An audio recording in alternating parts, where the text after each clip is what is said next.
नमस्कार, स्वागत है आप सभी का। आज के इस लेक्चर में हम लोग इन्वायरमेंट यानी पर्यावरण की अवधारणा के बारे में समझेंगे। पर्यावरण क्या होती है, यानी पर्यावरण का जो है कि क्या परिभाषा है, किस तरह से उसको परिभाषित किया गया है, इसके कंपोनेंट्स कौन कौन से होते हैं, इसको प्रभावित करने वाले कारक कौन कौन से होते हैं, और मानव और पर्यावरण में जो संबंध है, जो प्रागैतिहासिक काल से लेकर आज तक जो है विभिन्न प्रकार के संबंध स्थापित हुए हैं, इन सभी एस्पेक्ट्स को जो है हम इस लेक्चर में देखेंगे और इसका विस्तृत रूप से अध्ययन करेंगे। साथ में इन्वायरमेंट के अंतर्गत आने वाले जितने भी मंडल हैं, विशेषकर उसमें जो है जो वायुमंडल है, वायुमंडल की संरचना क्या है, उसका गैसियस जो कंपोजिशन क्या है, उसके अलावा जो है सारी जो लेयर्स होती हैं, जो 5 लेयर्स बताई जाती हैं एटमॉस्फेयर की, उसके बारे में हम डिटेल में अध्ययन करेंगे। तो चलिए शुरुआत करते हैं। स्टार्ट करने से पहले मैं आपको बता दूं कि जो लोग भी समीक्षा अधिकारी, सहायक समीक्षा अधिकारी 2021 के लिए प्रिपरेशन कर रहे हैं, उसके लिए हमारा जो है क्रैश कोर्स बैच स्टार्ट है, जिसमें वीडियो लेक्चर्स, नोट्स और टेस्ट सीरीज के माध्यम से आपको प्री तथा मेंस दोनों की तैयारी कराई जाती है। और यहाँ पर आपके साथ जो है कई सारे विकल्प अवेलेबल हैं हमारे साथ जुड़ने के लिए। तो इस जो है पूरे कोर्स में 3 तरह की कैटेगरीज है। पहली कैटेगरीज है जो प्री और मेंस दोनों की ही तैयारी करना चाहते हैं, क्योंकि प्री और मेंस की एक साथ तैयारी करना जो है सबसे समझदारी वाला काम होता है। क्योंकि दोस्तों कहीं ना कहीं आपका मोटिव जो है केवल प्री पास करना नहीं होता है। आप जब तैयारी में आते हैं तो आपका मोटिव या लक्ष्य ये होना चाहिए कि आप समीक्षा अधिकारी बनने आए हैं। तो प्री और मेंस वाले में प्रारंभिक और मुख्य परीक्षा की पूरी तैयारी, उसमें जो है सामान्य अध्ययन, सामान्य हिंदी, परंपरागत जो है हिंदी लेखन और उससे जुड़े हुए नोट्स, और साथ में जो है दोनों की अलग अलग टेस्ट सीरीज इस पूरे पैकेज में आपको मिल जाती है। इसके अलावा जो लोग केवल प्रीलिम्स की तैयारी करना चाहते हैं, उनके लिए वो भी ऑप्शन अवेलेबल है। इसमें प्रारंभिक परीक्षा का संपूर्ण कोर्स, चाहे वो जीएस का हो, जनरल हिंदी का हो, उसको कवर किया जाता है। और केवल मेंस की तैयारी करने के लिए भी जो है आपके पास विकल्प उपलब्ध है। तो इससे जुड़ने का सीधा तरीका ये है कि आप हमारे इस व्हाट्सएप नंबर पर 9506742546 पर ROARO वीडियो कोर्स या ROARO क्रैश कोर्स लिखकर भेज दीजिए। बाकी सारी जानकारी आपको जो है दे दी जाएगी रिप्लाई करके व्हाट्सएप के माध्यम से ही। तो दोस्तों ये ऐसा क्रैश कोर्स है, ये ऐसा जो है कंबाइंड कोर्स हमारे द्वारा बनाया गया है, जिसमें video lecture, notes plus test series तीनों ही माध्यम से आपको परीक्षा के पूरे पाठ्यक्रम की जो है बहुत ही अच्छी तरह से विधिवत तैयारी कराई जाती है और मेंस के लिए विशेषकर जो है प्रैक्टिस कराई जाती है। तो ज़्यादा जानकारी के लिए आप जो है उस नंबर पर बात कर सकते हैं। शुरुआत करते हैं इस लेक्चर की। सबसे पहले हम जानते हैं कि पर्यावरण क्या है, पर्यावरण की जो है परिभाषा क्या है। क्योंकि कोई भी सब्जेक्ट जब हम स्टार्ट करते हैं, सबसे पहले हमको उसके डिफिनेशन के बारे में जानना होता है। और पर्यावरण एक जो है विस्तृत सब्जेक्ट है, एक बड़ा सब्जेक्ट है, और इसके बारे में कई सारे परिभाषाएं कई सारी संस्थाओं ने अंतर्राष्ट्रीय और कई सारी व्यक्तियों ने दी हैं। तो पर्यावरण शब्द का अगर हिंदी में हम पहले अर्थ देखें तो इस 2 शब्दों से मिलकर बना है, परि धन आवरण। परि और आवरण, परि का मतलब जो हमारे चारों तरफ हो यानी अराउंड अस, और आवरण का मतलब घेरा या जो है हमारे तरफ जो चारों ओर से जो हमें घेरे हुए हैं वो है पर्यावरण। तो ये इसका हिंदी में एक शाब्दिक अर्थ हो गया। एनवायरमेंट अगर इंग्लिश में हम बात करें तो 2 शब्दों से मिलकर बना है, इनवायरन और मेंट। यहां पर भी इसका अर्थ क्या है, घेरना, इनसर्किल करना, किसी चीज को घेरना। अगर हम जो है अपने आप को यहां मानते हैं कि हम एक मनुष्य हैं, तो हमारे चारों तरफ जो कुछ भी है, जो कुछ हमको घेरे हुए है, वो क्या चीज है, वो पर्यावरण है। अब उसमें जो है कई सारे घटक हैं, कई सारे जो है कारक हैं, जिसको हम आगे चर्चा करेंगे। पर्यावरण में जो है जो इन्वायरमेंट शब्द है, वो मूल रूप से उसकी उत्पत्ति कहाँ हुई है, तो ये एक फ्रेंच भाषा का शब्द है, जो मूल रूप में क्या है, इन्वायरनर। इन्वायरनर शब्द का अभिप्राय है समस्त पारिस्थितिकी यानी टोटल इकोसिस्टम, या सभी बाह्य दशाएं या समस्त बाह्य दशाएं, ऑल आउटर फैक्टर्स या ऑल आउटर कंडीशंस। तो ये सभी जो है जो इन्वायरमेंट की परिभाषा है उसके बहुत करीब है ये शब्द जो है। तो अगर हम इसको एक जो है व्यवस्थित ढंग से परिभाषित करने का प्रयास करें तो हम कह सकते हैं पर्यावरण उन सभी भौतिक, रासायनिक एवं जैविक, ध्यान दीजिएगा, भौतिक फिजिकल, रासायनिक यानी केमिकल और जैविक यानी बायोलॉजिकल, भौतिक, रासायनिक और जैविक कारकों यानी इंग्लिश में फैक्टर्स का समष्टिगत इकाई है जो किसी जीवधारी अथवा परतंत्रीय आबादी को प्रभावित करती है तथा उनके रूप, जीवन और जीवता को तय करती है। क्योंकि पर्यावरण ही है जिसके आधार पर जो है किसी भी जीवधारी की, किसी भी लिविंग बीइंग की, किसी भी लिविंग ऑर्गेनिज्म का जो है जीवन कैसा होगा ये डिसाइड होता है। वो किस तरह से खाना खाएगा, जो है उसकी आयु कितनी होगी, वो अपनी जो है फिजिकल एक्टिविटीज़ किस तरह से कर पाएगा, वो किस तरह के कल्चर में रहेगा, इन सब पर कहीं ना कहीं जो है पर्यावरण का प्रत्यक्ष या अप्रत्यक्ष रूप से जो है प्रभाव होता है। पर्यावरण वास्तव में भौतिक एवं जैविक तत्वों का एक समन्वय होता है यानी कोऑर्डिनेशन होता है। अब जो है एक इसकी स्टैंडर्ड परिभाषा दी गई है जो कि दी गई है वैज्ञानिक एवं तकनीकी शब्दावली आयोग की। इन्होंने इसकी क्या परिभाषा दी है? उनके अनुसार पर्यावरण चारों ओर की उन बाह्य दशाओं का संपूर्ण योग है। हमारे चारों ओर जो कंडीशंस हैं उन सभी जो है बाहरी कंडीशन का जो है योग है जिसके अंदर एक जीव अथवा एक समुदाय रहता है। यानी जिसमें एक जीव की अगर हम बात कर लें, एक लिविंग ऑर्गेनिज्म, एक लिविंग बीइंग या एक पूरी कम्युनिटी अगर रहती है, किसी को भी हम अगर इकाई मान लें, या कोई वस्तु उपस्थित करती है, तो ये जो है एक इसकी जो है तकनीकी परिभाषा हो गई। इसके अलावा द यूनिवर्सल एनसाइक्लोपीडिया में जो है पर्यावरण को परिभाषित करते हुए लिखा गया है, क्या लिखा गया है? उन सभी दशाओं, संगठन एवं प्रभावों का समग्र, एग्रीग्रेट, समग्र, जो किसी जीव की प्रजाति के उद्भव, विकास एवं मृत्यु को प्रभावित करता है, पर्यावरण कहलाता है। तो ये परिभाषा जो है कुछ ज्यादा ही जो है जो जीवधारी हैं और जो पर्यावरण है उसके संबंधों को दिखाता है कि किस तरह से पर्यावरण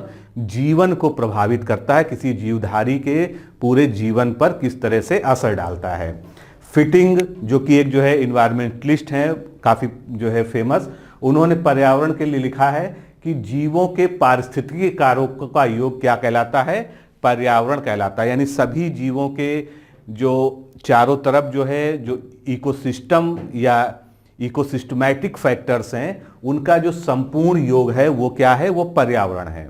इसके बाद जो है एक और इंसाइक्लोपीडिया जो है जो काफ़ी फेमस मानी जाती है, इंसाइक्लोपीडिया ब्रिटानिका, तो उनके अनुसार क्या परिभाषा है? पर्यावरण उन सभी बाह्य प्रभावों का एक समूह है, एक ग्रुप है जो जीवों को भौतिक एवं जैविक शक्ति से प्रभावित करते रहते हैं तथा प्रत्येक जीव को आवृत किए रहते हैं। तो ये सभी जो है एक स्टैंडर्ड परिभाषाएं हो गई और यहाँ पर जो है कुल मिलाकर एक ही बात सामने आती है कि कोई भी जीवधारी, अगर हम मनुष्य को जो है यहाँ पर कंसीडर कर लें, उसके तरफ जो कुछ भी जो है फिजिकल, केमिकल और बायोलॉजिकल फैक्टर्स मौजूद हैं उनका जो एक कंबाइंड इफेक्ट जो है उसके जीवन पे पड़ता है, वही जो है उसको हम जो है पर्यावरण कह सकते हैं। अब हम पर्यावरण के जो है कारकों को देखते हैं कि पर्यावरण जो है उसके कारकों के आधार पर जो है किस तरह से दो भागों में हम डिवाइड करते हैं। तो पर्यावरण को जो है पहला जो उसका तत्व होता है भौतिक तत्व, जिसको हम क्या कह सकते हैं? अजैविक कारक कहते हैं। यहाँ पर इसको अजैविक कारक क्यों कहते हैं?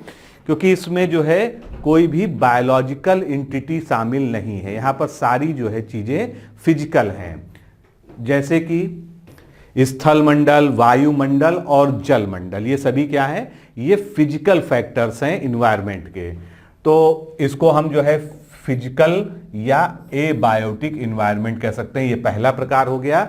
दूसरा प्रकार जो है इसी का उल्टा हो जाएगा, जो बायोलॉजिकल है यानी बायोटिक है, जिसको हम जैविक पर्यावरण के नाम से जानते हैं या बायोटिक इन्वायरमेंट के नाम से जानते हैं।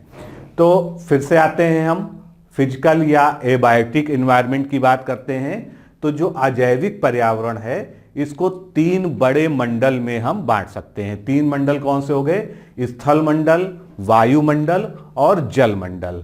और इसी के आधार पर जो है अध्ययन की सुविधा की दृष्टि से इनको हम नाम देते हैं लिथोस्फेरिक इन्वायरमेंट या स्थल मंडलीय पर्यावरण, वायुमंडलीय पर्यावरण या एटमॉस्फेरिक इन्वायरमेंट, और जल मंडलीय पर्यावरण यानी हाइड्रोस्फेरिक इन्वायरमेंट। अब ये क्या है ये आप लोग अच्छी तरह से जानते हैं, भूगोल में जो है ये अच्छी तरह से आपने पढ़ा है।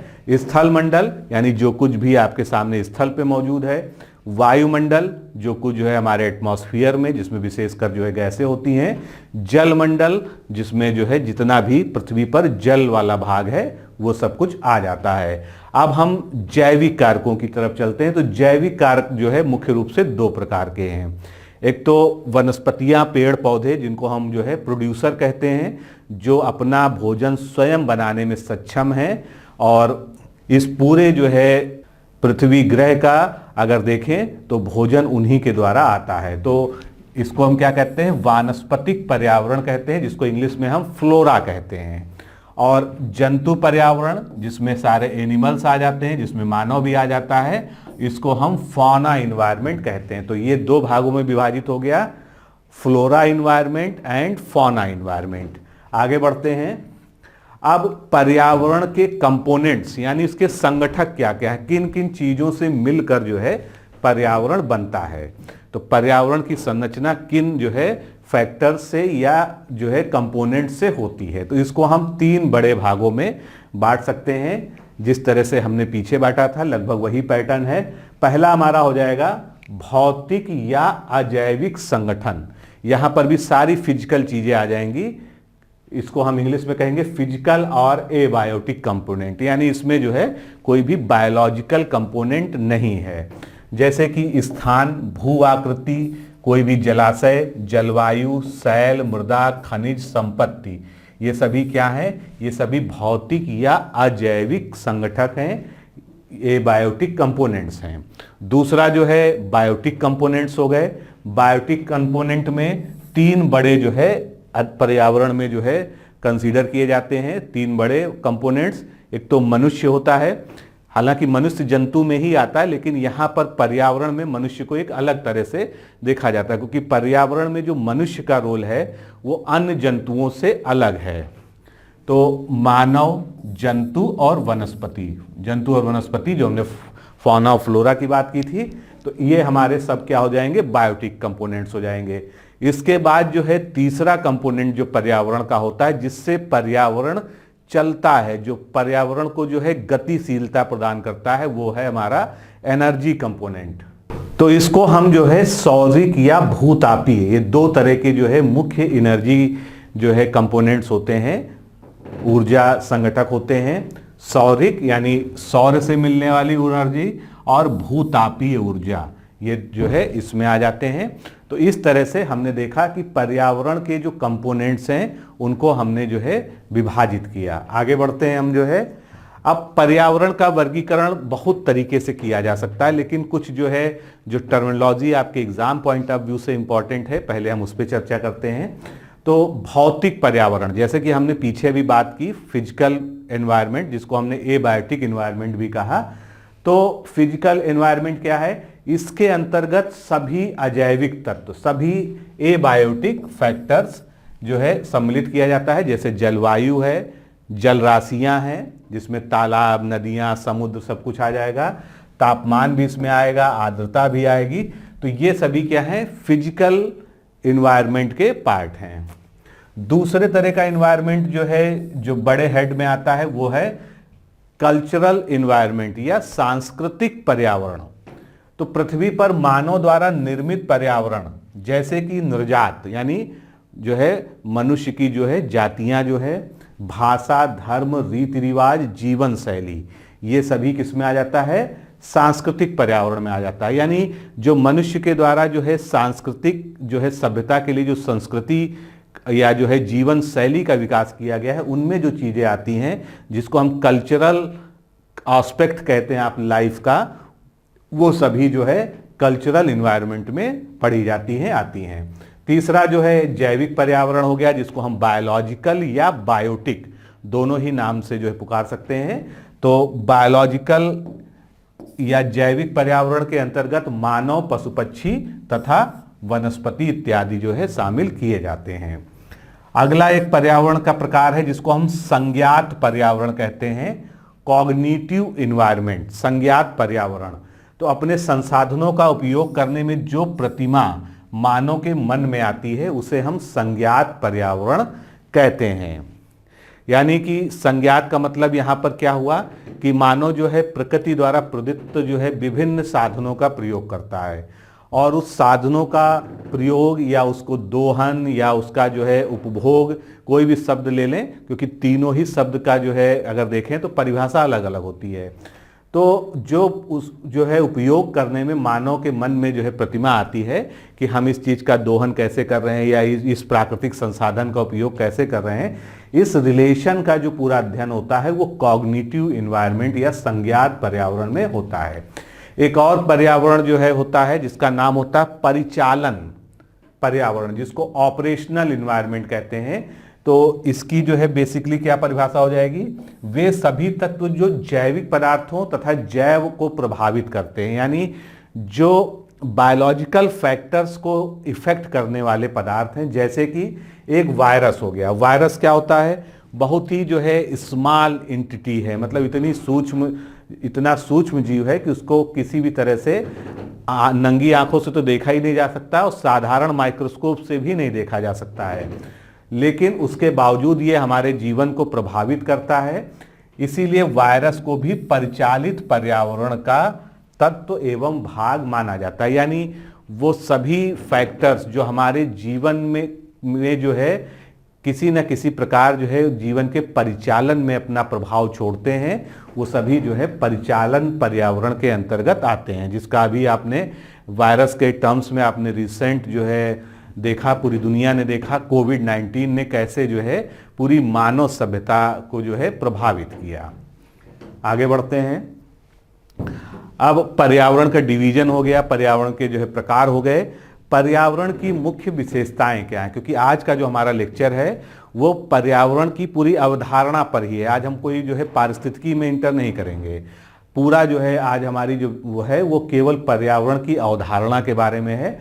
तो पर्यावरण की जो है जो मुख्य विशेषताएं हैं, सैलिएंट फीचर्स ऑफ एनवायरनमेंट है, ये क्या होता है, किसी समय पर एक गिवन टाइम पे, एक दिए हुए समय पर जैविक एवं अजैविक यानी बायोटिक एंड एबायोटिक फैक्टर्स का जो पूरा योग होता है, इसको हम पर्यावरण कहते हैं। ये जो है हमने परिभाषा में देखी, फिटिंग ने जो है इस तरह की परिभाषा दी थी। जैविक विविधता, बायोडाइवर्सिटी जिसको हम कहते हैं इंग्लिश में, हैबिटेट जिसको हम प्राकृतिक वास या प्राकृतिक आवास कहते हैं, एनर्जी किसी पर्यावरण के मुख्य तत्व होते हैं। ये जो है पर्यावरण के मुख्य तत्व या कंपोनेंट बताए गए क्या क्या। बायोडाइवर्सिटी, बायोडाइवर्सिटी ये तय करती है कि वो पर्यावरण कितना समृद्ध है, क्योंकि वहाँ पर कितने तरह की जो है फ्लोरा और फाना पाए जाते हैं, जीव जंतुओं और पौधों की प्रजातियाँ पाई जाती हैं। ये सारा जो है लेखा जोखा या कॉन्सेप्ट जो है बायोडाइवर्सिटी में आता है।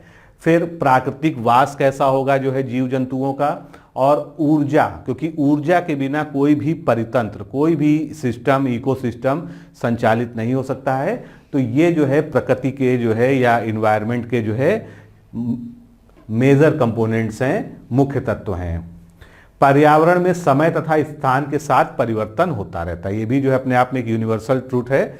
आप भारत का जो है, उत्तरी भारत का जो है पर्यावरण देख लें या वहाँ का कोई एक पारिस्थितिकी तंत्र देख लें, और वहीं पर जो है आप अंडमान निकोबार का जो है कोई एक इकोसिस्टम ले लें, दोनों में कंपैरिजन करें, तो समय के साथ और स्थान के साथ जो है पर्यावरण परिवर्तनशील होता है। यानी इसका जो है केवल अगर एक सेंटेंस में जो इस बात को कहा जाए तो पर्यावरण कैसा होता है, पर्यावरण परिवर्तनशील होता है। पर्यावरण कोई एक स्थायी तुल्य या एक कोई स्थायी संरचना नहीं है कि जिस तरह से हमने उसके बारे में बात कर ली बस वो उसी तरह से होगा। तो जलीय पर्यावरण अलग होगा, स्थलीय पर्यावरण अलग होगा, वायवीय पर्यावरण अलग होगा, उसमें भी जो है मैंग्रोव फॉरेस्ट अलग होंगे, ट्रॉपिकल फॉरेस्ट अलग होंगे और टेम्परेट फॉरेस्ट अलग होंगे। तो कुल मिलाकर पर्यावरण जो है कैसा होता है, समय और स्थान के साथ परिवर्तनशील होता है। पर्यावरण जो है बायोटिक और एबायोटिक, जैविक और अजैविक पदार्थों के व्यवहारिक यानी फंक्शनल संबंधों पर आधारित होता है। फंक्शनल संबंधों का यहां पर क्या अर्थ हुआ कि बायोटिक यानी बायोटिक में हमने क्या कहा, मुख्य रूप से दो लोगों को कहा। मानव को अगर एक अलग श्रेणी मान ले जंतु से, तो जंतु और वनस्पति ये बायोटिक में आ गए। एबायोटिक में बाकी सारी जो है फिजिकल कंडीशंस आ गई। इनका जो फंक्शनल, ये इनकी जो क्रियात्मकता है उसका जो एक सम होता है, वो जो है उसके सम वाले संबंधों पर, उसके रिलेशंस पर जो है पर्यावरण आधारित होता है। पर्यावरण अपने जैविक पदार्थों यानी ऑर्गेनिक मैटर का उत्पादन करता है जो विभिन्न जलवायु परिस्थितियों स्थानों पर भिन्न भिन्न होता है। अब पर्यावरण में जो है बहुत सारे जो है ऑर्गेनिक मैटर होते हैं, और जिसका आप एक उदाहरण देख सकते हैं, जैसे मिट्टी में ह्यूमस होता है। तो ह्यूमस क्या होता है, ह्यूमस सड़े गले जो है पेड़ पौधों और जंतुओं के डेब्रिस या उनके अवशेष से जो है बनता है। तो इस प्रकार से ऑर्गेनिक मैटर भी वहां पर उत्पादित होता है।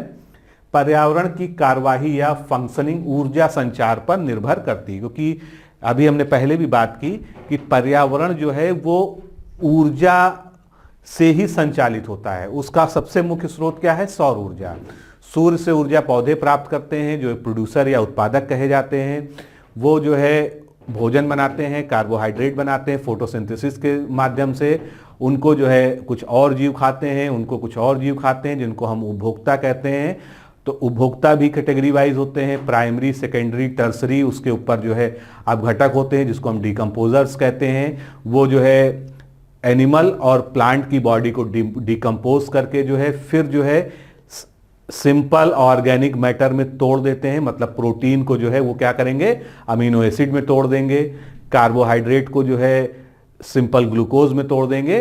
तो कुल मिलाकर जो है ऊर्जा के द्वारा ही पूरा जो है प्रकृति का चक्र चलता रहता है, जिसके आधार पर जो है प्रकृति में कई सारी साइकिल्स होती हैं। पर्यावरण सामान्यतः पारिस्थितिकी संतुलन स्थापित करने की ओर अग्रसर रहता है। पर्यावरण अगर सामान्य दशा में है तो उसका हमेशा जो है एक प्रयास रहता है कि प्रकृति में इकोलॉजिकल इक्विलिब्रियम, एक इकोलॉजिकल इक्विलिब्रियम या जिसको हम कहेंगे पारिस्थितिकी संतुलन हमेशा बना रहे, एक बैलेंस बना रहे। यानी अगर हम कहेंगे तो गैसियस जो कंपोजिशन है वो एक समान रहे, जल और स्थल का जो रेशियो है वो समान रहे, बाकी जितने भी तत्व ऑर्गेनिक मैटर्स हैं CHO उनका जो है जो रेशियो है वो समान रहे। तो कुल मिला के पर्यावरण कभी ये नहीं चाहता है कि कोई भी इक्विलिब्रियम जो है बिगड़े। लेकिन यहाँ पर मानव जो है उसकी भूमिका जो है आधुनिक मानव की एक विध्वंसक के रूप में मानी गई, जिसको अभी हम आगे पढ़ेंगे। तो विध्वंसक के रूप में जो है हमने इस इक्विलिब्रियम को डिस्टर्ब किया है, जिसको हम प्रदूषण के नाम से जानते हैं, पर्यावरण प्रदूषण के नाम से जानते हैं। लेकिन पर्यावरण या दूसरे शब्दों में कहें प्रकृति हमेशा ये चाहती है कि एक साम्य अवस्था जो है हर चीज के बारे में बनी रहे। अब यहीं पर हम आते हैं जिसको हम मानव भूगोल में भी अध्ययन करते हैं, प्रकृति और पर्यावरण या पर्यावरण के साथ मनुष्य का अध्ययन जो है संबंध क्या है, इंटर रिलेशनशिप क्या है। तो प्रागैतिहासिक काल से, यानी वो काल जिसका हमारे पास इतिहास का कोई लिखित लेखा जोखा नहीं है, केवल कुछ साक्ष्यों के आधार पर जो है उसके बारे में बात करते हैं। तो प्रागैतिहासिक काल से यानी प्री हिस्टोरिक पीरियड से लेके आज तक जो है मानव और पर्यावरण के मध्य संबंध लगातार बदलते रहे हैं। जो रिलेशनशिप है वो चेंज होता रहा है, और इसको हम 4 बड़े जो है काल में या पीरियड में बांट सकते हैं। पहला काल आता है जब मनुष्य का जो है प्रादुर्भाव हुआ इस पृथ्वी पर, तो उसने आखेट करना यानी जो है उसने क्या करना, हंटिंग या शिकार करना सीखा और भोजन संग्रह करना सीखा। तो उस वहां पर जो है भोजन संग्रह काल या आखेट काल था, क्योंकि मनुष्य एक प्रोड्यूसर नहीं है। प्रोड्यूसर जो है केवल पर्यावरण में पौधे होते हैं। तो या तो जो है पौधों को खाया जाए, पौधों से प्राप्त उत्पादों को खाया जाए, अनाज को खाया जाए, या जो है दूसरे जंतुओं को खाया जाए, तभी आप जो है अपने लिए ऊर्जा अपने शरीर में ला सकते हैं, जिसके दम पर जो है, जिसके बल पर आपका जीवन चलेगा। तो सबसे जो है पहला स्टेप था मानव का, मानव विकास में उसने जो है एक आखेटक या एक भोजन संग्राहक की भूमिका में शुरुआत की। ये इसका जो है प्रकृति से या एनवायरनमेंट से पहला संबंध था। फिर दूसरा जो है जब थोड़ा जो है वो सभ्य होने लगा तो उसने क्या किया, जब उसको पशुओं का महत्व पता चला कि पशुओं से हम जो है केवल उनका मांस नहीं, हम जो है उनको जो है पालतू बनाकर उनसे विभिन्न और उत्पाद भी प्राप्त कर सकते हैं, जैसे कि दूध और डेयरी प्रोडक्ट्स वगैरह। तो वो क्या बन गया, पशुचारक बन गया। उसने जो है पशुओं को पालतू बनाया, पशुचारण करना शुरू कर दिया। तो ये एक पीरियड जो है एनिमल डोमेस्टिकेशन और पैस्टोरिज्म का था। इसके बाद तीसरा काल आता है पौध पालन और कृषि काल। यहां पर मानव क्या बना, पहली बार किसान बना और उसने एक स्थायी जीवन जो है जीना शुरू कर दिया। पहले वो जो लगातार जो है चलता रहता था एक जगह से दूसरी जगह से तीसरी जगह भोजन की तलाश में, वो जीवन छोड़कर उसने एक सामुदायिक कम्युनिटी लेवल का जीवन शुरू किया और उसमें जो है उसने प्लांट डोमेस्टिकेशन सीखा है। प्लांट डोमेस्टिकेशन का सीधा मतलब है कि उसने कृषि सीखी, उसने एग्रीकल्चर सीखा। चौथा जो आज का पीरियड है जिसमें मानव ने विज्ञान प्रौद्योगिकी एवं औद्योगिकीकरण को जो है अपना लिया, यानी इस पीरियड को हम क्या कहते हैं, period of science technology and industrialisation. तो इसके बारे में बहुत ज़्यादा बताने की ज़रूरत नहीं, हम इसी एरा में जी रहे हैं। आपसे कभी कभी एग्ज़ाम में पूछा जाता है कि ये जो 4 पीरियड हमने बताए इनमें जो है मानव और पर्यावरण में आपस में संबंध कैसा रहा, मानव का रोल क्या रहा, मानव का जो है यहाँ पर क्या स्वरूप रहा। तो पहला काल जो आखेट वाला था या भोजन संग्राहक का था, इसमें मानव का जो है स्वरूप था जीवी या भौतिक मनुष्य। यहाँ पर जो है मानव एक जीवी या भौतिक मनुष्य था और मानव पर्यावरण का संबंध क्या था, एक कारक के रूप में था। मानव जो है पर्यावरण का एक कारक था, बहुत ज़्यादा पर्यावरण को वो प्रभावित नहीं करता था, ना उस समय पर्यावरण को उसको प्रभावित करने की क्षमता थी, क्योंकि वो सिंपली क्या था, जो उस समय पर्यावरण में फूड चेन चल रही थी, खाद्य श्रृंखला चल रही थी, उसका एक हिस्सा बन गया था। यानी अगर उसको हम कहें तो वो जो है एक टॉप कार्निवोरस था वहां पर। दूसरा जो काल आया जब उसने पशुओं को पालना शुरू किया, जिसको हम पशुपालन एवं पशुचारण काल कहते हैं, इसमें जो है मनुष्य क्या बन गया, सोशल ह्यूमन बन गया, सामाजिक मनुष्य बन गया। और यहां पर इसका रोल क्या था, रूपांतरकर्ता का, ये मॉडिफायर था। यानी इसने जो है अब प्रकृति को थोड़ा जो है मॉडिफाई करना यहां पर सीखा। जो इसने जो है धीरे धीरे जो है सिविलाइज होना शुरू हो गया। सिविलाइज होने लगे तो ये मानव बस्तियां बनने लगी, समुदाय बनने लगे, पशुपालन होने लगा और इस तरह से जो है प्रकृति में इसका एक रोल जो है मॉडिफायर का हो गया। यहाँ तक भी मनुष्य जो है खतरनाक प्राणी नहीं था। इसके बाद जो है उसने पौध पालन एवं कृषि, यानी जो है उसने कृषि कार्य शुरू कर दिया। कृषि का महत्व जान के तो मनुष्य यहाँ पर क्या बन गया, एक आर्थिक मनुष्य बन गया, एक इकोनॉमिक पर्सन बन गया। तो आर्थिक मनुष्य जो है कैसे बना वो, क्योंकि उसने जो है पौध पालन, कृषि पालन, पशुपालन, इन सबसे जो है एक जो है इकोनॉमी डेवलप की। और चूंकि कम्युनिटी लाइफ वहाँ शुरू हो चुकी थी, बस्तियाँ बस चुकी थी और एक बड़े सिविलाइजेशन में वो रहने लगा। जिस तरह से अगर आप उदाहरण दे सकते हैं हड़प्पा मोहनजोदाड़ो का, तो यहाँ पर मानव जो है रूपांतर करता, पहले केवल वो मॉडिफायर था, अब वो रूपांतर करता हो गया। यानी उसने जो है जो इन्वायरमेंट के इस्टेब्लिश्ड फैक्टर्स थे उनको उसने छेड़छाड़ करके पूरी तरह से चेंज करना शुरू कर दिया। मान लीजिए कोई जंगल था, उसने उसको साफ किया और वहां पर वो फसल उगाने लगा। तो ये क्या हुआ, जंगल को साफ करना जो है और वहां पर अपने मन मुताबिक जो है अपनी आवश्यकताओं के लिए, अपनी आर्थिक गतिविधियों के लिए फसल उगाना, विभिन्न जो है और क्रियाकलाप करना कृषि से संबंधित। तो ये इसका रोल कैसा हो गया, चेंजर का हो गया, परिवर्तनकर्ता का हो गया। इसके बाद आ गया अब आधुनिक काल, जो कि हम साइंस टेक्नोलॉजी एवं इंडस्ट्रियलाइजेशन का कहते हैं। इसमें मनुष्य को क्या कहते हैं, प्रौद्योगिकी मानव कहते हैं। तो टेक्नोलॉजी ह्यूमन जो है हो गया ये। और आज जो है क्या रोल है हमारा, विध्वंसकर्ता का है, क्योंकि मॉडिफायर तक तो ठीक था, उसके बाद जो है चेंजर तक भी कुछ हद तक ठीक था, लेकिन अब हम क्या कर रहे हैं, अब हम प्रकृति का विध्वंस कर रहे हैं, डिस्ट्रॉय कर रहे हैं। बिल्कुल जो है जो हमने पीछे बात की ना कि प्रकृति जो है अपना इक्विलिब्रियम मेंटेन करके चलती है, एक साम्य अवस्था मेंटेन करने का हमेशा प्रयास करती है कि चीज़ें डिस्टर्ब ना हो। जो जिस तरह के जिस रेशियो में चीज़ें हमारे नेचर में मौजूद है वो उसी में बनी रहे, लेकिन मनुष्य ने उसको जो है तहस नहस कर दिया।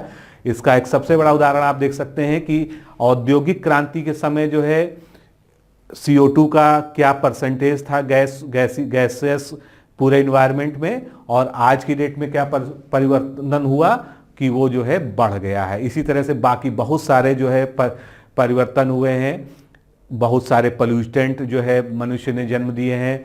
खेती में जो है मनुष्य ने क्या किया, कीटनाशकों का प्रयोग शुरू कर दिया, जिससे जो है सॉयल जो है दूषित होने लगी, सॉयल पोल्यूशन होने लगा, और कई सारे उद्योग धंधे लगाए जिससे जो है आज एयर पोल्यूशन हो रहा है और वाटर पोल्यूशन भी हो रहा है। तो कुल मिलाकर जो प्रकृति की व्यवस्था थी उसको अपने उपयोग के लिए, अपनी आर्थिक गतिविधियों के लिए, अपने जीवन को सुखमय बनाने के लिए मनुष्य ने उसको तहस नहस कर दिया। इसीलिए आज जो है मानव और पर्यावरण के संबंध में मानव क्या है, विध्वंसकर्ता या डिस्ट्रॉयर है।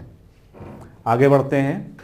अब मानव पर्यावरण संबंधी अवधारणा, कई तरह की जो है इसमें अवधारणाएं हैं जो विभिन्न जो है पर्यावरणविदों ने और भूगोलविदों ने, साइंटिस्टों ने दी हैं। इसको हम थोड़ा थोड़ा जो है शॉर्ट में देखेंगे।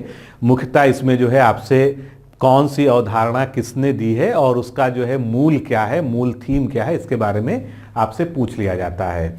तो पहली जो है अवधारणा आती है नियतिवाद, जिसको हम डिटर्मिनिज्म अप्रोच कहते हैं। नियतिवाद की अवधारणा जो है, ये अवधारणा कहती है कि मानव को पर्यावरण का ही एक तत्व मानती है, यानी मानव को ये मानती है कि मानव जो है पर्यावरण का ही एक संगठक है, उसी का एक तत्व है, कोई अलग नहीं है।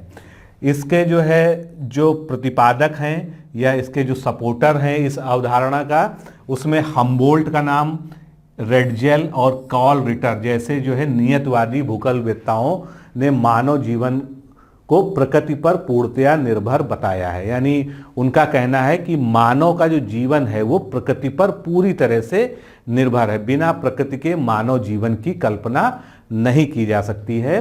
अर्थात प्रकृति को सर्वशक्तिमान एवं नियंत्रक माना गया है। यानी क्या माना गया है कि प्रकृति ही वो ताकत है, नेचर ही वो जो है सुप्रीम पावर है यहाँ पर अर्थ पर, जो सब कुछ कंट्रोल करती है और मनुष्य के जीवन को भी कंट्रोल करती है, और मनुष्य जो है प्रकृति के हाथों का एक खिलौना है। ये नियतिवाद की अवधारणा है। इसको हम दूसरे शब्दों में भी कह सकते हैं कि प्रकृति ने मनुष्य को बनाया है, ना कि मनुष्य ने प्रकृति को बनाया है।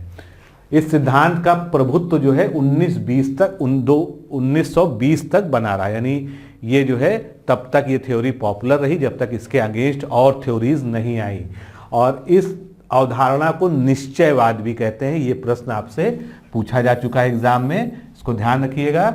नियतिवाद की अवधारणा को निश्चयवाद की अवधारणा भी कहते हैं। अगली अवधारणा है हमारी संभववादी, पॉसिबिलिज्म अप्रोच। तो सबसे पहले जो ये संभववाद शब्द है ये क्या है, कहाँ से आया है? तो संभववाद शब्द जो है एल फैब्रे ने सबसे पहले इसका प्रयोग किया था, और विडॉल डी ला ब्लास, ब्रुन्स, ईसा बोमेन, कॉल सॉवर, एल फैब्रो, डिमांजिया जैसे संभववादी भूगोलवेत्ताओं ने मानव को पर्यावरण का एक एक्टिव कंपोनेंट, एक सक्रिय तत्व माना है, और कहते हैं ये कि मानव प्रकृति पर विजय प्राप्त कर चुका है। अब आप ये देख रहे हैं नियतिवाद का ये उल्टा है। वहां पर नियतिवाद में कहा जाता था कि प्रकृति जो है मानव को कंट्रोल करती है, प्रकृति से ज्यादा ताकतवर जो है यहाँ पर कोई नहीं है। लेकिन यहाँ पर संभववादी या पॉसिबिलिज्म अप्रोच जो है ये कहती है कि मानव प्रकृति पर विजय प्राप्त कर चुका है और उसमें हर प्रकार का परिवर्तन वो अब कर सकता है, जो कहीं ना कहीं जो है संभव दिखाई देता है। आवश्यकता सिर्फ इस बात की है कि उसके पास जरूरी पूंजी हो, तकनीकी दक्षता हो और इच्छा शक्ति हो। तो कहीं ना कहीं ये जो है आज के समय में संभववादी अवधारणा जो है काफ़ी मजबूत दिखाई देती है। प्रकृति को मनुष्य कंट्रोल करने का प्रयास कर रहा है, हालांकि वो उसके बस में नहीं है और उसका जो है बहुत बुरा खामियाजा जो है मनुष्य को बीच बीच में भुगतना पड़ता है। प्रकृति अपनी ताकत को लगातार सिद्ध कर देती है कि अभी भी जो है मनुष्य कुछ नहीं है, प्रकृति के बस में जो है मनुष्य स्वयं है, ना कि जो है मनुष्य के बस में प्रकृति है। एक नई थ्योरी आई जो कहलाती है नवनियतिवाद, जिसको नियो डिटर्मिनिज्म अप्रोच कहते हैं। इसके जो है प्रतिपादक कौन है? ग्रिफिथ, टेलर एवं OH के स्पेट जैसे जो है भूगोलवेत्ता हैं। इन्होंने प्रकृति का एक पक्षी दोहन की आलोचना की और बताया कि प्रकृति का अत्यधिक दोहन जो है विनाशकारी हो सकता है। जो अंधाधुंध दोहन जो है मनुष्य के द्वारा जो है प्रकृति का किया जा रहा है, उसका इसमें विरोध किया गया और कहा गया कि ये जो है अंधाधुंध दोहन ये कहीं ना कहीं जो है पूरे पर्यावरण को ऐसी अपूरणीय क्षति पहुंचाएगा कि जो है मनुष्य स्वयं ही आगे जो है खत्म हो जाएगा। और उन्होंने एक नारा दिया या एक जो है स्लोगन दिया, जिसको कहा उन्होंने रुको और जाओ, स्टॉप एंड गो की पॉलिसी अपनाने को कहा और बताया कि प्रकृति की अपनी सुंदरता है, अपनी सीमाएं हैं। हमें चाहिए कि हम प्रकृति को समझने का प्रयास करें, उसके बाद अपनी विकास नीतियों का निर्धारण करें। तो ये सारी बातें आपको सुनने में जो है कुछ जो है एक नए कॉन्सेप्ट के बारे में याद दिला रही होंगी और वही कॉन्सेप्ट है जो आज आधुनिक पर्यावरणविद जिसको क्या कहते हैं, टिकाऊ विकास, सस्टेनेबल ग्रोथ या शाश्वत विकास कहते हैं। और ये जो है नवनियतिवाद अवधारणा से ही जन्म लेती है। तो ये प्रश्न आपसे पूछा जा चुका है कि नवनियतिवाद अवधारणा से संबंधित क्या है? तो नवनियतिवाद से जो है संबंधित है सस्टेनेबल डेवलपमेंट की अवधारणा। अभी आगे उसको और डिटेल में हम पढ़ेंगे सस्टेनेबल डेवलपमेंट को। तो अभी जो है अगला हम लेते हैं जिसको हम कहते हैं कृतिवाद या वॉलंटरिज्म। कृतिवाद की अवधारणा जो है, इस अवधारणा के अनुसार मानव पर्यावरण को एक सहनीय स्थिति अथवा संभावितता स्थिति तक परिवर्तित कर सकता है। यानी जो पिछले हमने 2-3 थ्योरीज की उसी का एक मिला जुला रूप है कि मनुष्य प्रकृति को बदल तो सकता है, प्राकृतिक चीज़ों को बदल तो सकता है, लेकिन उसकी भी एक हद है, एक सीमा है, उससे ज़्यादा वो नहीं बदल सकता है। 5वां जो हमारी थ्योरी है उसको जो है हम मानकीय दृष्टिकोण या नॉर्मेटिव अप्रोच कहते हैं। इस अवधारणा में मानव एवं पर्यावरण के अंतर संबंधों को सर्वोत्तम अथवा आदर्श स्थिति के रूप में प्रतिपादित किया गया है कि आदर्श स्थिति इसमें क्या होनी चाहिए। अगला अप्रोच है पारिस्थितिकी दृष्टिकोण, जिसको हम इकोलॉजिकल अप्रोच कहते हैं। इस अवधारणा में मानव को पारिस्थितिकी तंत्र का एक घटक मानते हुए पर्यावरण के साथ उसके संबंधों को पारिस्थितिकीय दृष्टिकोण के अंतर्गत समाहित किया गया है। तो ये हम जो है जब आगे पढ़ेंगे पारिस्थितिकी तंत्र, उसमें जो है इसको लेंगे पर्यावरण पारिस्थितिकी में। अब बात आती है धारणी विकास, सतत विकास या सस्टेनेबल डेवलपमेंट, जो आज का जो है एक पर्यावरण जगत में जो है एक बहुत चर्चित शब्द है। और जो है जितने भी आजकल नीतियां बनती हैं, पॉलिसीज बनती हैं नेशनल लेवल पर, इंटरनेशनल लेवल पर, कहीं ना कहीं उसके बैक एंड में जो है यही कॉन्सेप्ट होता है। तो इसको और भी कई तरह के शब्द इसके लिए प्रयोग किए जाते हैं। सतत विकास, निर्वहनीय विकास, निरंतर विकास, स्थायी विकास, ये सभी शब्द जो है इसके लिए प्रयोग किए जाते हैं। और इसका जो है सबसे पहले जो है धारणी विकास या सस्टेनेबल डेवलपमेंट का जो प्रयोग है वो IUCN यानी international union for conservation of nature and natural resources ने अपनी रिपोर्ट विश्व संरक्षण रणनीति में किया था। 1987 में WCED यानी world commission on environment and development ने एक रिपोर्ट जारी की थी जिसका नाम था आवर कॉमन फ्यूचर, जिसको जो है ब्रटलैंड रिपोर्ट के नाम से भी हम जानते हैं। इस रिपोर्ट में इस शब्द की परिभाषा, कार्य पद्धति की व्याख्या की थी। उसके बाद इस शब्द को जो है यूएनओ ने जो है अंगीकार कर लिया था, स्वीकार कर लिया था। इस रिपोर्ट के अनुसार धारणीय अथवा स्थायी विकास, जिसको हम क्या कहते हैं, सस्टेनेबल डेवलपमेंट कहते हैं, सस्टेनेबल ग्रोथ कहते हैं, विकास की वह अवधारणा है जिसके अंतर्गत भावी पीढ़ियों की लिए आवश्यकताओं की पूर्ति करने की क्षमताओं से समझौता किए बगैर वर्तमान पीढ़ी की आवश्यकताओं को पूरा किया जाए। अब इसी लाइन में जो है इसके बारे में जो पूरी अवधारणा है वो यहाँ पर स्पष्ट हो जाती है। मान लीजिए एक उदाहरण लेते हैं, हम जो है पेट्रोलियम या जिसको हम भूगर्भिक खनिज कहते हैं उसका लगातार दोहन कर रहे हैं, इतनी सारी गाड़ियाँ चल रही हैं, इतने सारे जो है संसाधन हैं जो उसी पर आधारित हैं, पेट्रोलियम पदार्थों पर, और लगातार हम दोहन कर रहे हैं।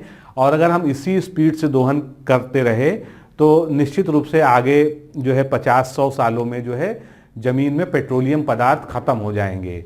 फिर उसके बाद अगली पीढ़ी के लिए वो उपलब्ध नहीं होंगे, उनको कुछ दूसरे विकल्प जो है तलाशने होंगे, और उसका एक दूसरा इफेक्ट पड़ेगा कि जो है उससे हमारा इकोसिस्टम जो है प्रभावित हो रहा है बहुत बुरी तरह से।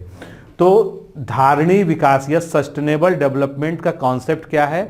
उनका कहना है कि हम किसी भी संसाधन का, किसी भी प्राकृतिक संसाधन का इस प्रकार उपयोग करें कि वो आसानी से हमारी वर्तमान पीढ़ी को तो उपलब्ध हो जाए और साथ में वो भावी पीढ़ियों के लिए भी संरक्षित रहे। यानी भविष्य के लिए भी हर चीज को संरक्षित करना और प्रकृति का जो है कम से कम प्रकृति को नुकसान पहुंचाना, ये जो है धारणीय विकास की जो अवधारणा है उसके केंद्र बिंदु में है।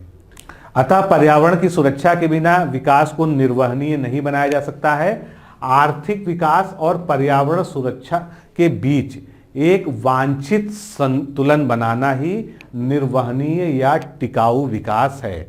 आर्थिक विकास मतलब हम इकोनॉमिक रूप से ग्रोथ करें, इंडस्ट्रियलाइजेशन हो, सब कुछ हो, हम प्रौद्योगिकी में तरक्की करें, लेकिन साथ में ये भी हमको ध्यान रखना होगा कि पर्यावरण भी सुरक्षित रहना चाहिए। पर्यावरण को बिना बहुत अधिक हानि पहुंचाए हम अपना इकोनॉमिक ग्रोथ करें, यही जो है टिकाऊ विकास की अवधारणा के मूल में है। आप देख रहे हैं जितने भी एसडीजी लक्ष्य रखे गए हैं, 17 एसडीजी लक्ष्य हैं, सभी में जो है टिकाऊ विकास यानी सस्टेनेबल डेवलपमेंट का जो है कॉन्सेप्ट परिलक्षित होता है।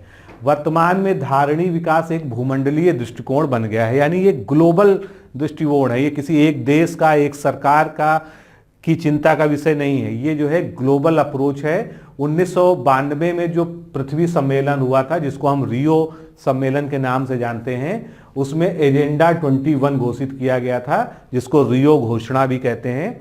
और इसके प्रति जो है पूर्ण समर्थन, यानी किसके प्रति? निर्वहनीय विकास, सस्टेनेबल डेवलपमेंट के प्रति जो है पूर्ण समर्थन इसमें दिया गया था। 2002 में उसके बाद यानी 10 साल बाद जब रियो सम्मेलन के जोहान्सबर्ग सम्मेलन हुआ था, जिसको रियो +10 सम्मेलन के नाम से जानते हैं, उसका जो मूल विषय था, मूल मुद्दा था, जिसकी केंद्रीय थीम थी, वो सतत विकास ही था। वो क्या था? सतत विकास था। ये सभी प्रश्न भी आपसे पूछे जा चुके हैं विभिन्न एग्जाम्स में। और पहला पृथ्वी शिखर सम्मेलन जो रियो डी जेनेरियो में 1992 में हुआ था, उसके 20 साल बाद, उसके 20 साल पूरा होने पर 2012 में ब्राजील के रियो डी जेनेरियो में रियो 20 सम्मेलन का आयोजन किया गया, जिसके घोषणा पत्र का शीर्षक था द फ्यूचर वी वांट। इस सम्मेलन में भारत ने हरित अर्थव्यवस्था यानी ग्रीन इकोनॉमी को प्रोत्साहित करने की आवश्यकता पर बल दिया था। यानी इंडिया ने भी अपनी इन्वायरमेंट की जो है पॉलिसी को ग्लोबल लेवल पर डिस्क्लोज किया कि भारत जो है ग्रीन इकोनॉमी की, हरित अर्थव्यवस्था का जो है एक प्रबल समर्थक है। अब धारणीय विकास या धारणीय जो शब्द है, इसके जो है कई सारे जो है परिभाषाएं विभिन्न विद्वानों में दी हैं, जो आपके सामने है। एक दो मैं पढ़ता हूं, बाकी आप जो है आवश्यकता अनुसार वीडियो को पॉज करके देख सकते हैं। धारणीयता की परिभाषा है कि समाज के प्रतिनिधि व्यक्ति की उपयोगिता में एक सहस्त्राब्दी तक की गिरावट नहीं आना। क्या मतलब? कि हमको ये सोच के चलना है कि एक सहस्त्राब्दी तक भी जो है गिरावट नहीं आनी चाहिए। ये पेजे ने 1992 में कहा था। धारणीय गतिविधि आर्थिक गतिविधि का वह स्तर है जो पर्यावरण गुणवत्ता को अक्षुण्ण रहने दे। इसके लिए उपयुक्त नीतिगत उद्देश्य होना चाहिए, यानी पॉलिसीज बननी चाहिए, और प्राकृतिक संसाधनों की सेवा गुणवत्ता को बनाए रखते हुए आर्थिक विकास के निवल हित लाभों को अधिकतम करना। ये जो है बारबिया और मार्केंडिया के द्वारा जो है 1990 में इसके बारे में बोला गया था। और उसके बाद जो है ब्रटलैंड आयोग, ये जो है थोड़ा सा महत्वपूर्ण है आपके लिए ज़्यादा, जो विकास भावी पीढ़ियों की अपनी आवश्यकताओं को पूरा कर पाने की क्षमता को कुंठित किए बिना वर्तमान की आवश्यकताओं को पूरा कर सकता है, वही विकास कैसा होगा? धारणीय विकास होगा। ये पर्यावरण और विकास पर विश्व आयोग जो WCED, जिसका हमने शुरू में हवाला दिया 1987 वाली रिपोर्ट में था, और इसी को ब्रटलैंड कमीशन या ब्रटलैंड आयोग भी कहते हैं। आगे बढ़ते हैं। अब ये जो हमने स्थायी विकास या धारणीय विकास की बात की, उसकी पूरी अवधारणा को समझा, तो इसके जो है कुछ पथ प्रदर्शक सिद्धांत हैं, इसके कुछ प्रिंसिपल्स हैं। उन प्रिंसिपल्स को हम जो है यहाँ पर डिस्कस करेंगे। तो पहला प्रिंसिपल है इको फ्रेंडली टेक्निक, जो आजकल शब्द यूज होता है, बहुत ज़्यादा चर्चा में रहता है। Eco friendly product, eco friendly हर चीज़ में हम इको फ्रेंडली प्रोडक्ट ढूंढने की कोशिश करते हैं। तो उत्पाद प्रक्रिया के प्रत्येक क्षेत्र में पारिस्थितिकी मितवत प्रौद्योगिकी को अपनाकर निर्वहनीय विकास को अंगीकृत करना। इको फ्रेंडली का मतलब ही हो गया कि हम ऐसे उत्पाद बनाएं जो हमारे इकोसिस्टम को, हमारे पर्यावरण के साथ जो है कॉम्पैक्टिबल हो, उसको नुकसान जो है ना पहुंचाए। फिर परियोजना का मूल्यांकन, कोई भी प्रोजेक्ट का अगर इवैल्यूएशन करते हैं तो इसमें 3 ई का सिद्धांत याद रखना होगा। Triple E. ये ट्रिपल ई क्या है? पहला ई है इन्वायरमेंट प्रोटेक्शन, यानी कि पर्यावरण की सुरक्षा। दूसरा ई है इकोलॉजिकल बैलेंस, यानी पारिस्थितिकी संतुलन। और उसके बाद जो है इकोनॉमिक इफिशियंसी, यानी आर्थिक दक्षता। ये ट्रिपल ई का जो सिद्धांत है, कोई भी अगर हम प्रोजेक्ट को मंजूरी देते हैं as a government, as a officer, या जो है एज ए पॉलिसी मेकर, तो हमारा जो है ये 3 ई पर जो है ध्यान जरूरी है अगर हम चाहते हैं कि सतत विकास जो है की अवधारणा जो है वास्तव में सफल हो सके। फिर उत्पादन का विकेंद्रीकरण करना, यानी स्थायी विकास के लिए एक बहुत बड़ी शर्त है कि हमको जो है उत्पादन को जो है डिसेंट्रलाइज करना होगा। क्योंकि अगर हम एक ही जगह सारी इंडस्ट्रीज को ला देंगे, मान लीजिए कोई एक जगह है जहाँ पर जो है स्टील का उत्पादन जो है बहुत अच्छे से हो सकता है, कोई दूसरी जगह है जहाँ पर जो है कपड़ा उद्योग, टेक्सटाइल इंडस्ट्री बहुत अच्छे से चल सकती है, वहाँ पर सारे संसाधन उपलब्ध हैं। और हमने क्या किया, हमने सारी इंडस्ट्रीज वहाँ पर एक साथ लगा दी। सारी इंडस्ट्रीज एक साथ लगा दी तो वहाँ क्या होगा, वहाँ पर एक साथ इतना ज़्यादा जो है इकोलॉजिकल डिसबैलेंस होगा, पर्यावरण में प्रदूषण होगा कि जो है हमारे पर्यावरण को बहुत ज़्यादा क्षति होगी। तो अगर जो है उत्पादन के साधनों का हम विकेंद्रीकरण करें और जो है एक साथ ना करके उसको हर तरफ बांटें, तो जो है प्रकृति पर जो है या एनवायरनमेंट पे जो बोझ है वो कुछ कम हो सकता है। उसके बाद संसाधन का संरक्षण, तो जितने भी रिसोर्सेज हैं उनका हमको जो है नेचुरल रिसोर्सेज का जो है प्रोटेक्शन करना चाहिए, संरक्षण करना चाहिए। तो भूमंडलीय आधार पर समग्र जीवन चक्र का प्रबंधन करके संसाधनों का प्रभाव संरक्षण करना, ये इसका उद्देश्य हो गया। उसके बाद इफेक्टिव अकाउंटेबिलिटी एक शब्द है, प्रभावशाली जवाबदेही तंत्र, यानी हमारा जो है जब हम पर्यावरण के प्रति अपने दृष्टिकोण की बात करते हैं तो हमारी अकाउंटेबिलिटी भी जो है उतनी ही मजबूत होना चाहिए। अगर हम कोई गड़बड़ी कर रहे हैं, कोई पॉलिसी बना रहे हैं, तो उसमें अकाउंटेबिलिटी का सिस्टम, अकाउंटेबिलिटी का जवाबदेही का तंत्र बहुत ही मजबूत होना चाहिए, जो पारिस्थितिकी संतुलन में किसी प्रकार के विक्षोभ उत्पन्न करने के विरुद्ध सख्त कार्रवाई कर सके। इसके लिए क्या करना चाहिए, हमें सख्त से सख्त कानून बनाने चाहिए, कठोर कानून बनाने चाहिए, जो आज की डेट में विभिन्न सरकारें कर रही हैं। भारत में भी एनवायरनमेंट को प्रोटेक्ट करने के लिए बहुत सारे कठोर कानून बनाए गए हैं। नेशनल ग्रीन ट्रिब्यूनल बना हुआ है जो इसको देखता है, और भी कई सारे आयोग हैं, कई सारी संस्थाएं हैं जो पर्यावरण पर नज़र रखती हैं। उसके बाद अगला स्टेप आता है इको लिटरेसी। इसको हम फुल फॉर्म में क्या कहेंगे? इकोलॉजिकल लिटरेसी या पारिस्थितिकी साक्षरता।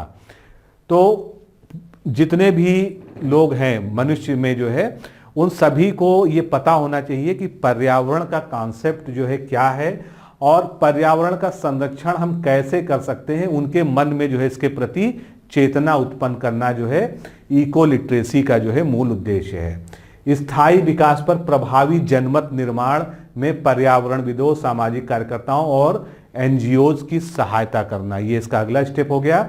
और संसार के सभी देशों द्वारा पर्यावरण के संदर्भ में वैश्विक संस्थाओं, संधियों, प्रोटोकॉल को पूर्ण मान्यता दिया जाना व उनका पूर्णतः अनुपालन किया जाना।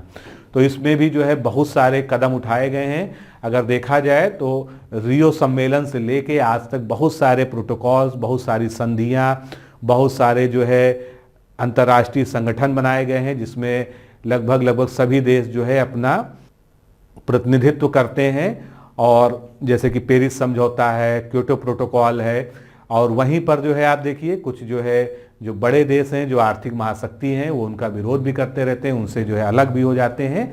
तो इसमें जो है सभी को शामिल होना होगा।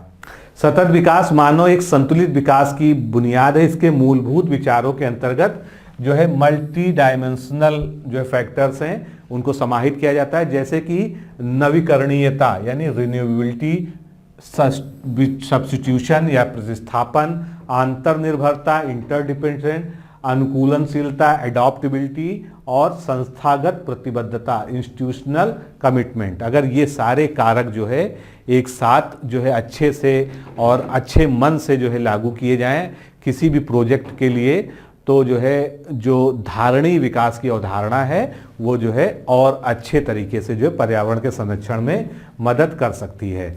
अब यहाँ पर देखिए धारणीय विकास को समझाया गया है। आर्थिक क्षेम, क्षेम का मतलब जो आप कुशल क्षेम कहते हैं ना, वेलनेस। तो आर्थिक विकास को अधिकतम करना है, लेकिन अक्षुण्ण क्षेम स्तर और उपयोगिता की प्रत्येक अवधि में धारणीय विकास को जो है बीच में सेंटर में ध्यान रखते पर्यावरण, सामाजिक और आर्थिक तंत्रों के लचीलेपन को बनाए रखना। यानी यहाँ पर फ्लेक्सिबिलिटी होना बहुत जरूरी है, क्योंकि अगर पर्यावरण को संरक्षित करना है तो हमको अपनी नीतियों में, अपनी पॉलिसीज में, अपनी सोच में बदलाव करना होगा। कानूनों को जो है उस हिसाब से फ्लेक्सिबल बनाना होगा और ज़्यादा से ज़्यादा प्रयास करना होगा कि जो है सब कुछ जो है धारणीय विकास पर जो है डिपेंड रहे। तो चलिए अब पर्यावरण का जो है हमने जो कॉन्सेप्ट वाला पोर्शन है उसको खत्म कर लिया, आगे बढ़ते हैं। अब जो है अब हम पृथ्वी के मंडल की बात करते हैं। तो पृथ्वी पर वैसे तो मुख्य रूप से 3 ही मंडल माने जाते हैं, जल मंडल, स्थल मंडल और वायुमंडल। एक चौथा मंडल भी जो नए कॉन्सेप्ट में है, जिसको हम बायोस्फीयर या जीव मंडल या जैव मंडल के नाम से जानते हैं।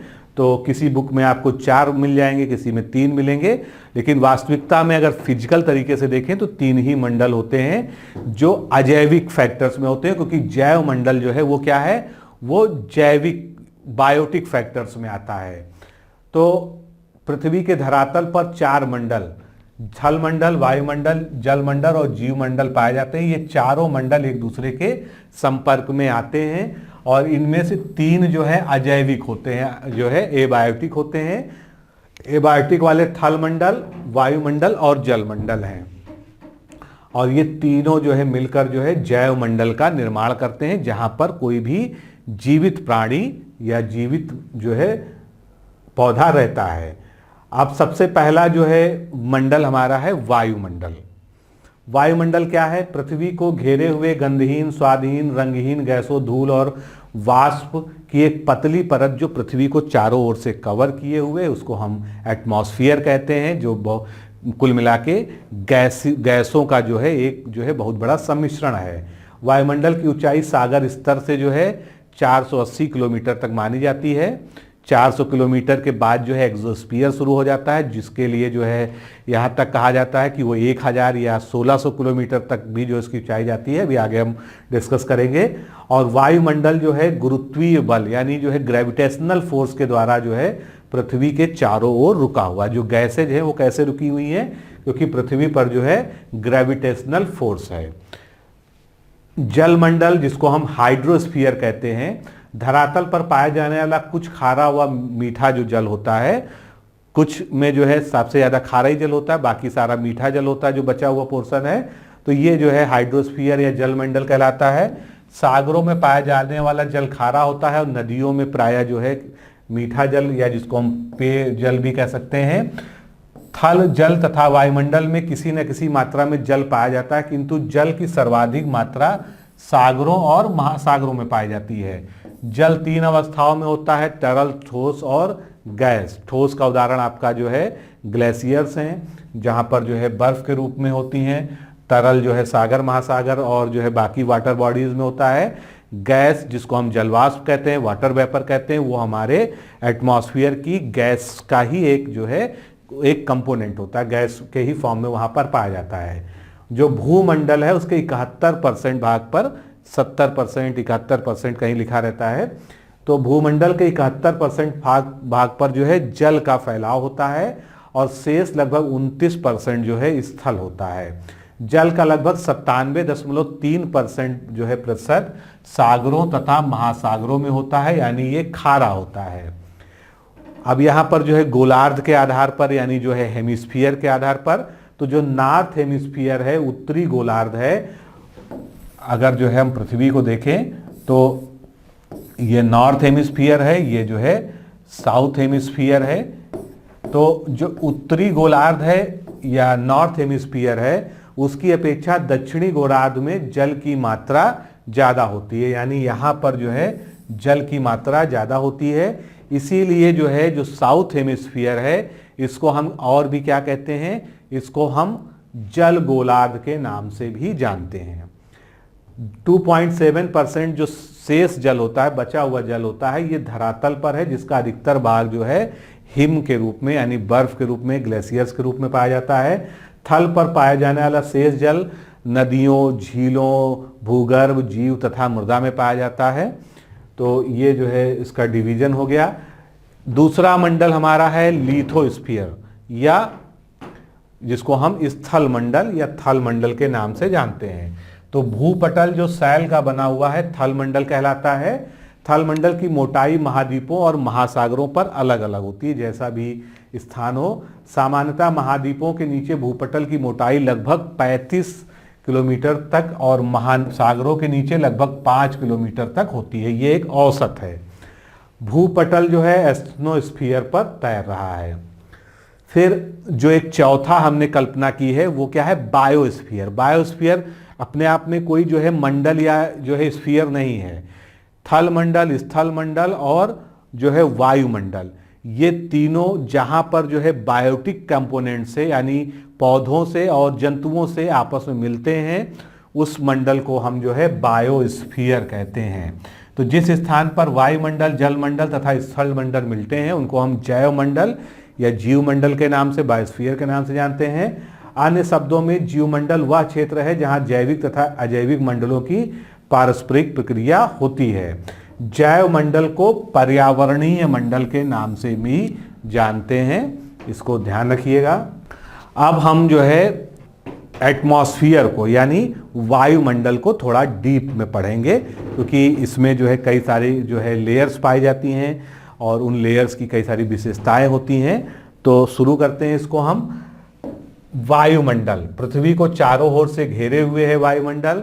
वायुमंडल की ऊंचाई सागर सी लेवल से जो है 480 किलोमीटर तक मानी जाती है, लेकिन ये एक औसत है। विभिन्न स्थानों पर जैसे कि विषुवत रेखा पर इसकी ऊंचाई कुछ हो सकती है, ध्रुवों पर यानी पोल्स पर इसकी ऊंचाई अलग हो सकती है। वायुमंडल मुख्य रूप से गैसों का एक सम्मिश्रण है और गैसों के आधार पर वायुमंडल को हम 2 भागों में बांटते हैं। कैसा बांटते हैं? पहला है विषम मंडल, जिसको हम हेट्रोस्फीयर कहते हैं। इसको ध्यान रखिएगा, ये गैसों के आधार पर जो है, यहां पर अभी हम तापमान की बात नहीं कर रहे हैं, ये जो 2 लेयर्स की हम बात कर रहे हैं ये गैसों के आधार पर कर रहे हैं। पहला है विषम मंडल जिसको हम हेट्रोस्फीयर कह रहे हैं। तो इसमें गैसों का मिश्रण समान नहीं है, यहाँ पर असमान गैसों का मिश्रण पाया जाता है। ये लगभग 80 किलोमीटर तक की ऊंचाई से लेकर 480 किलोमीटर तक पाया जाता है, जिसमें आपके जो है चारों स्फीयर्स जो है अभी जो हम आगे पढ़ेंगे वो आ जाएंगे। स्ट्रेटोस्फीयर मीजोस्फीयर, आयनोस्फीयर और ट्रोपोस्फीयर। दूसरा मंडल होता है सममंडल या होमोस्फीयर। ये सागर स्तर से 80 किलोमीटर तक की ऊंचाई पर पाया जाएगा, जिसमें आपका स्ट्रेटोस्फीयर और ट्रोपोस्फीयर मुख्यतः आएगा। तो इसमें गैसों का मिश्रण लगभग एक समान होता है, यानी उसकी एक निश्चित जो है मात्रा होती है कि नाइट्रोजन है तो इतना है, ऑक्सीजन है तो इतना है। उसके ऊपर जब बढ़ेंगे तो वहां पर जो है गैसियस जो कंपोजिशन होता है वो उस तरह का नहीं होता है जो हमारे जो है ट्रोपोस्फीयर और जो है उसके ऊपर स्ट्रेटोस्फीयर में होता है।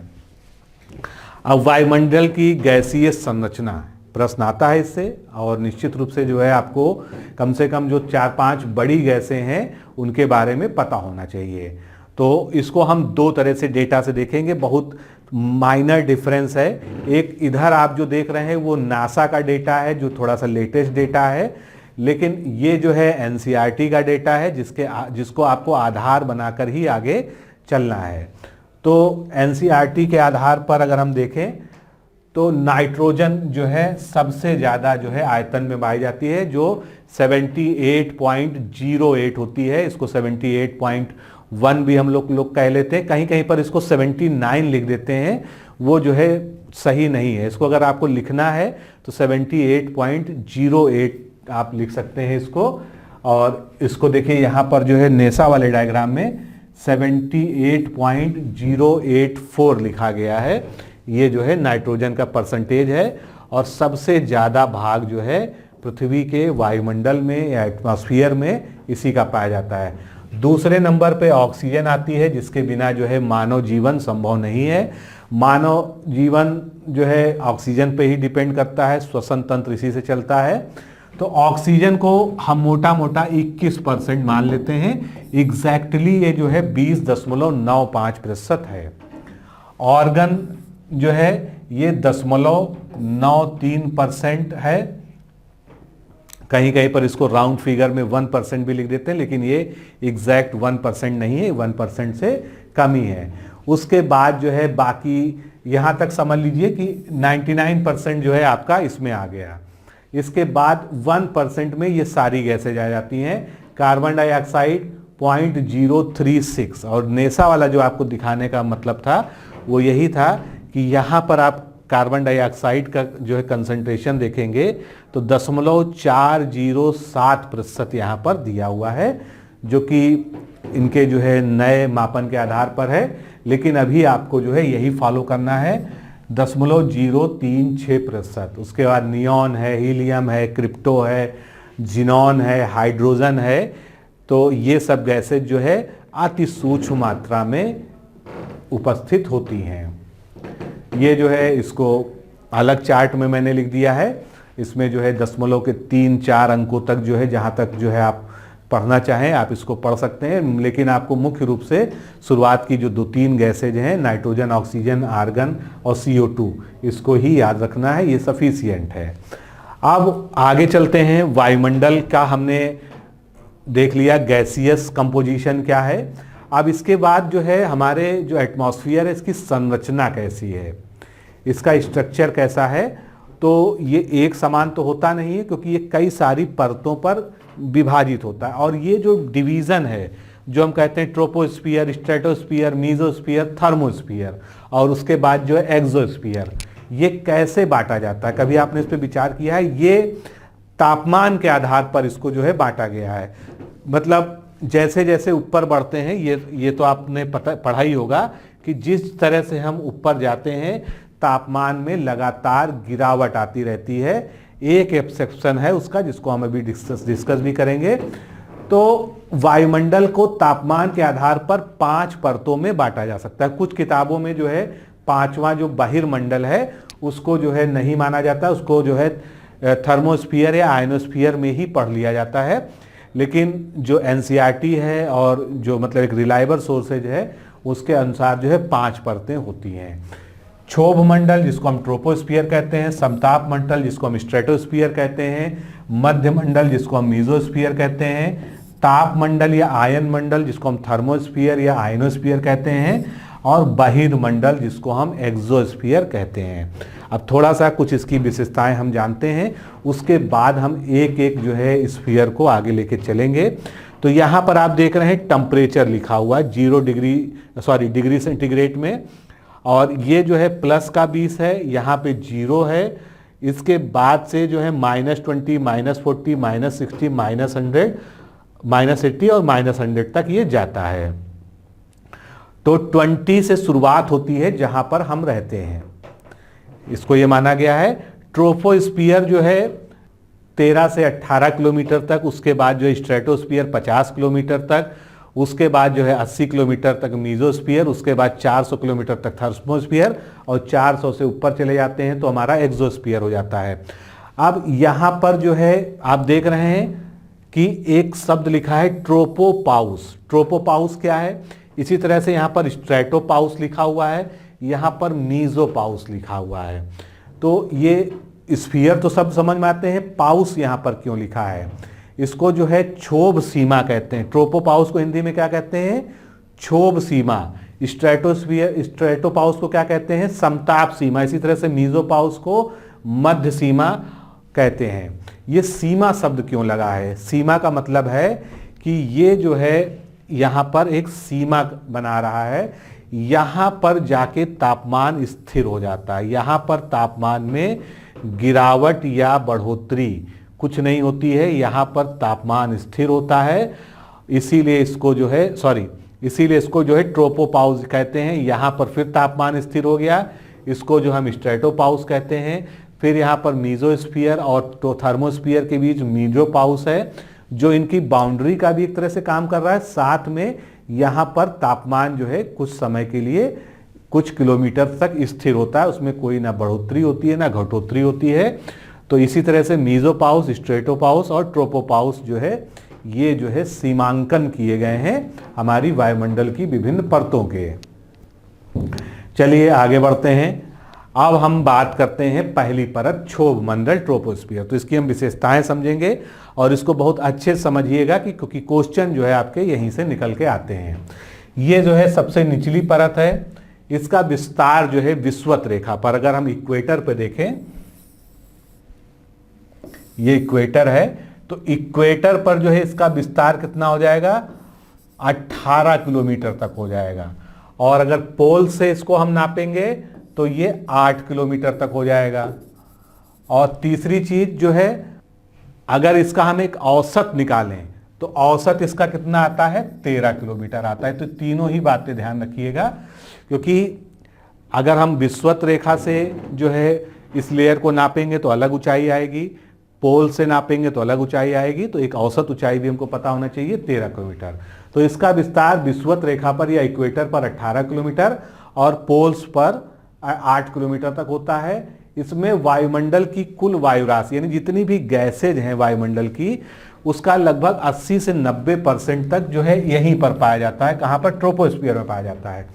इस मंडल की जो ऊपरी सीमा थी, जो हमने यहाँ पर बात की थी लास्ट डायग्राम में, उसको हम क्या कहते हैं? ट्रोपोपाउस कहते हैं। ये जो ऊपरी सीमा है उसको हम ट्रोपोपाउस कहते हैं। वही बात यहाँ पर लिखी है कि उसको क्षोभ सीमा या ट्रोपोपाउस के नाम से जानते हैं।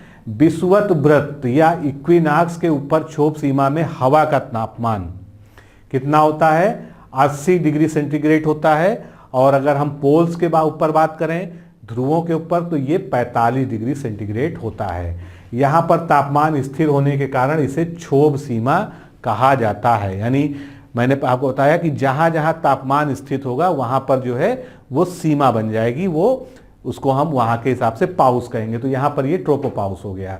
ट्रोपोपाउस जो है -57 डिग्री तापमान के द्वारा निर्धारित किया जाता है, जो कि विषुवत रेखा पर होता है। आगे बढ़ते हैं। जैवमंडल, जो हम बायोस्फीयर की कल्पना करते हैं, जहां पर चारों स्फीयर आपस में इंटरैक्ट करते हैं, आपस में प्रक्रिया करते हैं, तो वो जो है उस बायोस्फीयर इसी क्षोभ मंडल तक पाया जाता है। ट्रोपोस्फीयर में सागर स्तर से ऊंचाई की ओर जाते समय तापमान में निरंतर कमी आती है। जैसे जैसे हम ऊपर बढ़ेंगे सी लेवल से ट्रोपोस्फीयर की ओर जो है, तो लगातार जो है तापमान कम हो जाएगा। और ये जो तापमान में गिरावट है, इसकी दर कितनी होती है? 6.4 डिग्री सेंटीग्रेड हर 1 किलोमीटर पर ये कम होता जाता है। और अगर इसको हम मीटर में बात करें तो 165 मीटर पर 1 डिग्री सेंटीग्रेड कम होता जाता है। दोनों ही तरह से याद रखिएगा कि 6.4 डिग्री सेंटीग्रेड पर किलोमीटर के हिसाब से ये तापमान कम होता है ट्रोपोस्फियर में ऊपर जाने पर, और 165 मीटर प्रति 165 मीटर पर 1 डिग्री तापमान कम होता है। इसको जो है हम कहते हैं सामान्य ह्रास दर। समस्त मौसमी घटनाएं जैसे बादलों का बनना, वायु का चलना, तूफान आना, चक्रवात आना, हिमपात होना, कोहरा, बिजली का चमकना, बादल की कड़क, जितनी भी जो है ये जलवायुवीय घटनाएं होती हैं, ये सभी घटनाएं जो है मौसम संबंधित इसी स्फीयर में होती हैं। ये प्रश्न आपसे पूछा जा चुका है। अगला स्फीयर है हमारा समताप मंडल, जिसको हम क्या कहते हैं, स्ट्रेटोस्फीयर कहते हैं। तो ये जो है वायुमंडल में क्षोभ मंडल या ट्रोपोस्फीयर के ऊपर पाया जाता है। ट्रोपोस्फीयर के ठीक ऊपर हम क्या मिलेगा, हमको स्ट्रेटोस्फीयर मिलेगा। अब इसकी ऊंचाई जो है विषुवत रेखा पर 18 से 50 किलोमीटर तक पाई जाती है, क्योंकि 18 किलोमीटर तक विषुवत रेखा पर ट्रोपोस्फीयर ही होता है, और 18 किलोमीटर से और 50 किलोमीटर के बीच का जो क्षेत्र है ये जो है स्ट्रेटोस्फीयर का होता है। और इसी मंडल में ओजोन लेयर भी पाई जाती है, इसीलिए इसका विशेष महत्व होता है। इसलिए इसको हम ओजोनोस्फीयर भी कहते हैं, ओजोन मंडल के नाम से भी जानते हैं। ओजोन परत का 90% भाग समताप मंडल में यानी स्ट्रेटोस्फीयर में, और बचा हुआ 10% भाग इसकी ऊपर वाली इसके नीचे वाले मंडल में यानी ट्रोपोस्फीयर में पाया जाता है। यानी ऐसा नहीं है कि ओजोन एक ही जगह पूरा जो है कंडेंस्ड है, ओजोन जो है ऊपर से नीचे भी पाई जाती है, ट्रोपोस्फीयर में भी उसका 10% भाग पाया जाता है। इस मंडल में 20 किलोमीटर तक तापमान स्थिर रहता है, यानी जब इस मंडल में हम ऊपर चलते हैं तो 20 किलोमीटर तक जो है तापमान में कोई गिरावट या बढ़ोतरी नहीं होती है। और उसके बाद और ऊपर जाते हैं तो ओजोन गैस का कंसंट्रेशन वहां पर बढ़ जाता है 20 किलोमीटर के बाद।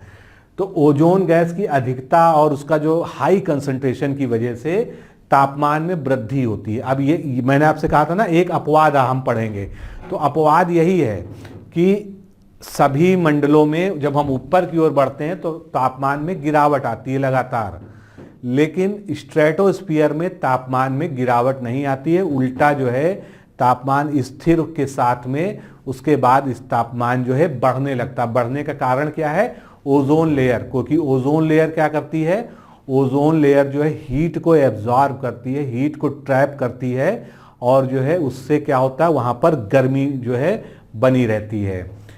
तो ओजोन गैस की अधिकता के कारण यहाँ पर तापमान में वृद्धि होती है। इसकी ऊपरी सीमा का निर्धारण 0 डिग्री से किया जाता है। यहाँ पर जब इसकी जो अपर लिमिट है, जिसको हम क्या कहते हैं, स्ट्रेटोपाउस कहते हैं, तो ये जो है 0 डिग्री से इसका निर्धारण होता है। वाष्प एवं आर्द्रता के अभाव में यहाँ पर न जलवाष्प पाई जाती है न नमी पाई जाती है।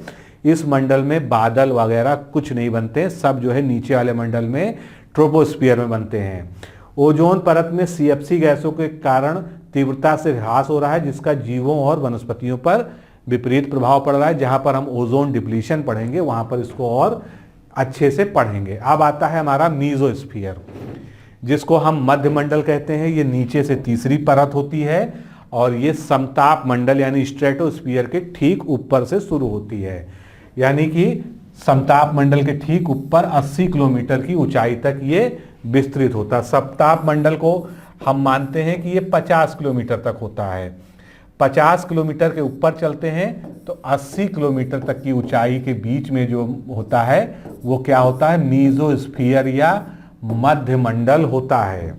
और इसकी मोटाई कितनी होती है, 30 किलोमीटर होती है। इस होराइजन में या इस संस्तर में ऊंचाई के साथ साथ तापमान कम होता है। यहाँ पर जो है जो यूनिवर्सल रूल चल रहा था कि ऊंचाई के साथ तापमान कम होगा, वो लागू रहेगा। केवल जो है स्ट्रेटोस्फीयर में वो प्रॉब्लम थी जहाँ पर ऊंचाई के साथ तापमान कम होने की बजाय बढ़ रहा था। और 80 किलोमीटर की ऊंचाई तक पहुंचकर ये कितना हो जाता है, -100 हो जाता है। यहाँ पर ये -100 डिग्री सेंटीग्रेड हो जाता है। यहां पर कितना था, 50 किलोमीटर पर -0 डिग्री है। इसको माइनस क्यों कहेंगे, केवल 0 डिग्री सेंटीग्रेड कहेंगे। और इसकी जो ऊपरी सीमा होती है उसको हम मध्य सीमा या मीजोपाउस के नाम से जानते हैं। अगला मंडल मध्य मंडल के हम ऊपर चलते हैं, मीजोस्फीयर के। इसको हम दो नामों से जानते हैं, थर्मोस्फीयर या आयनोस्फीयर।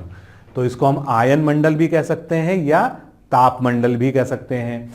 आयन मंडल जो है ये मध्य मंडल के ऊपर होता है और 80 से 400 किलोमीटर तक, ये 80 किलोमीटर तक जो है हमारा मध्य मंडल था, मीजोस्फीयर था। इसके ऊपर बहुत ऊंचाई तक यानी 400 किलोमीटर तक जो है क्या रहेगा, आयनोस्फीयर रहेगा। आयनोस्फीयर जो है तो, और इसकी मोटाई जो है लगभग 300 किलोमीटर होती है, जो थिकनेस होती है। इसमें विद्युत आवेशित कण पाए जाते हैं, इसकी विशेषता है। इसको आयनोस्फीयर इसीलिए कहते हैं क्योंकि यहाँ पर आयंस पाए जा रहे हैं। तो यहाँ पर जो है विद्युत आवेशित कण पाए जाते हैं जिन्हें आयंस कहते हैं, तथा इसीलिए इसको आयन मंडल भी कहा जाता है। पृथ्वी के द्वारा जो रेडियो तरंगे भेजी जाती हैं ऊपर संचार के लिए, वो इसी होराइजन के द्वारा टकराकर पृथ्वी पर वापस लौट आती हैं और यहाँ पर ऊंचाई बढ़ने के साथ में तापमान में वृद्धि शुरू हो जाती है। इसीलिए इसको क्या कहते हैं, थर्मोस्फीयर कहते हैं। तो यहाँ पर कितना तापमान था, 0 डिग्री सेंटीग्रेड था। सॉरी, स्ट्रेटोस्फीयर में कितना था, 0 डिग्री सेंटीग्रेड था। उसके ऊपर कितना हुआ, -100 हुआ। लेकिन उसके बाद फिर ऊंचाई बढ़ना शुरू जब हुई तो जहां पर आयन वाला पूरा हुआ आ गया, आयनोस्फीयर आ गया, वहां पर तापमान बढ़ना शुरू हो जाएगा। इसीलिए इसको थर्मोस्फीयर कहेंगे। अब चलिए हम इसको भी पार करते हैं। अगला मंडल आता है हमारा एक्सोस्फीयर, बहिर्मंडल। तो आयनोस्फीयर के ऊपर 400 किलोमीटर की ऊंचाई के ऊपर जो पूरा खुला एरिया है उसको हम एक्सोस्फीयर या बहिर्मंडल कहते हैं। इसकी थिकनेस जो है 300 किलोमीटर होती है। लेकिन एक चीज ध्यान रखिएगा, कई बुक्स में जो है इसको 1000 तक इसकी लिमिट मांगी गई है, 1000 किलोमीटर तक। कई बुक्स में कई विद्वानों ने इसको कहा कि 1600 किलोमीटर तक इसका विस्तार होता है। एक्चुअल में जो है इसकी कोई सटीक माप जो है अवेलेबल नहीं है। यहाँ पर जो है गुरुत्वाकर्षण बल बहुत ही क्षीण हो जाता है, बहुत ही कम हो जाता है। उसके कारण जो है यहाँ पर गैसों का घनत्व तो बहुत कम होता है, यानी यहाँ पर गैस जो होती है बहुत ही सघन नाव के, डेंस नाव के विरल अवस्था में पाई जाती है।